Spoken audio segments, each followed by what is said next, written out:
Nagising nga itong si Sam at itong si General Jacinto ay napag-isip-isip nga nito na pumunta sa bahay ng mga sapra. Ipinagtapat naman ni Gabo sa mga kaibigan nito ang patungkol kay Sam. Kinagulat nga ng mga kaibigan nito.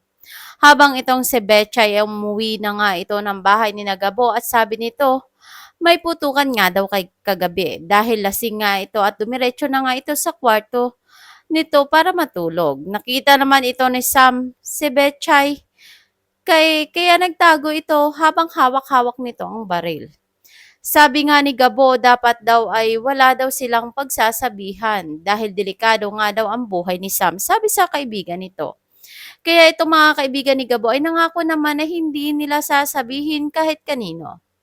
Habang itong si Django, sabi sa tatay nito, baka daw yang si Betchay ay nagtitik-tik lang daw ito at malaman daw ang mga plano nila. Sagot naman ng tatay ni Django na kilala nga daw niya itong si Betchay. Kakampi daw yan si Betchay kung saan siya magkakapera.